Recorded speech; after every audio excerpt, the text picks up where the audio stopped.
Hey, what's going on, everyone? Welcome to Apocalypse Movies. I'm Jacob Barley, and this is our review for the newly released Pirates of the Caribbean Dead Men Tell No Tales, one of the biggest movie franchises of all time. It's back, and it's bringing certain characters back. And before I get started, I will let you know that this is a spoilers review. This review is going to contain specific details from the film, so if you don't want to know those things, then maybe save this video for later. But I'm going to jump right into it right now. And overall, I'm going to say this movie's not bad. And I know that's not exactly what you want to hear when, when hearing about a movie that you might want to be interested in seeing.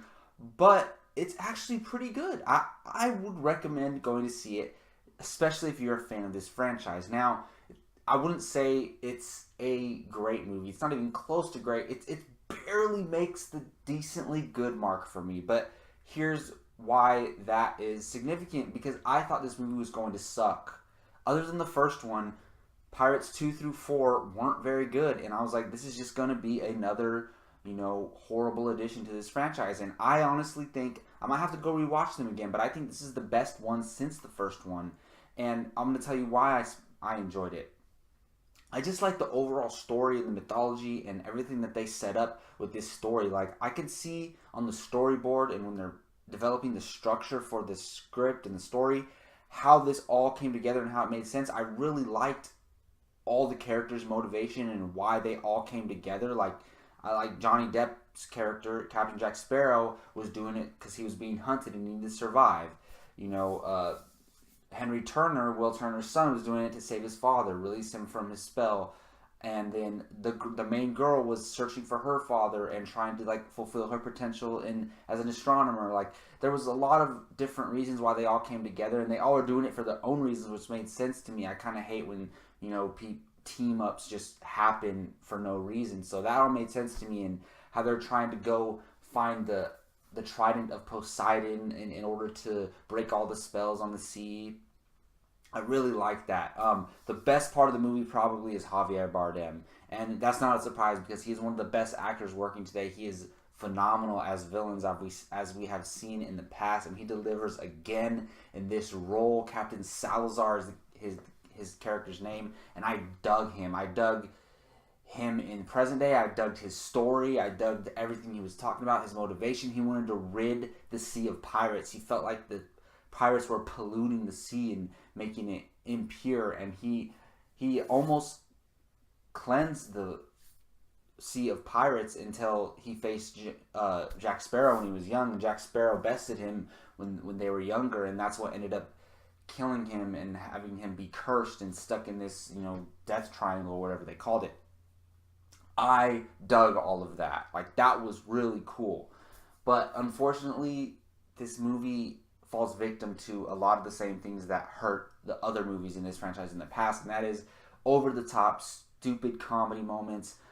Jack Sparrow, I'm honestly, I could do these movies without Jack Sparrow, honestly, because Jack Sparrow is just like a drunk idiot, honestly. Like, yeah, he gets lucky, and he's clumsy, and he defeats enemies, through his clumsiness, and it honestly reminds me of Jar Jar Binks from the Star Wars prequels. Like, he's just dancing around, doing stuff. I mean, he's a skilled fighter and everything, right? When he takes it seriously, but I can't take the character seriously. He doesn't have any real emotion or show that he cares about anything. He's just a drunk, dancing around, stumbling around, and I think the trope is getting tiring. But it's weird because I don't know if I could see it without him, honestly. But it's hard because he's a lot of the cringeworthy moments that I didn't enjoy are revolved around his character. Now, there's this certain moment, when they get stuck on the island and one of his old, pirate buddies is trying to make him marry his sister, and the sister just, looks disgusting, and they play it up like that on purpose, they obviously. And it's just an unnecessary comedic moment. I did not need that. It was just disturbing, and it didn't, it kind of, the film had momentum, and when something like that, just you take 10-15 minutes to do that real quick, it just throws off the whole momentum of the movie, which I was actually really enjoying.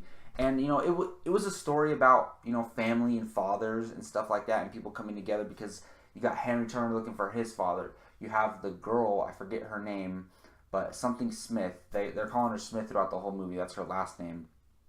And she's looking for her parents. Her father left her this diary.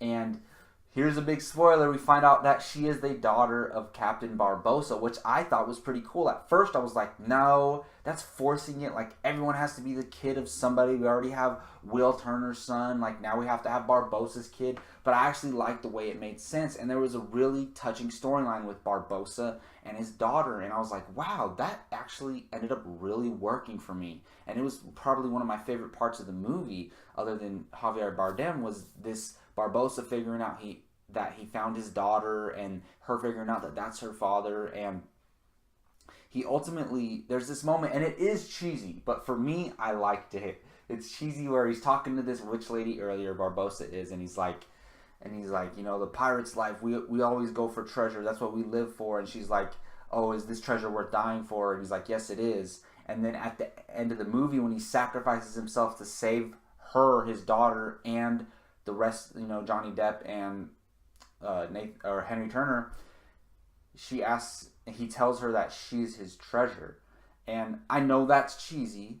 It is. But the whole movie's cheesy, so it works within the context of everything else going on for me. And I'm like, oh, that's kind of sweet. He died for what his real treasure was. And I thought that was really cool. Like, it made me really like the character of Barbossa, and it makes me want to go rewatch it and, like, follow his story arc up until this movie. So I honestly, I enjoyed this movie. It's not bad, but it's not really good either. So it's like, I'm like not disappointed, but I'm disappointed because my expectations were exceeded, and that's really cool. I'm glad to say it, honestly. I want every movie to be good, so I'm glad that this movie ended up being decently watchable, I'll say.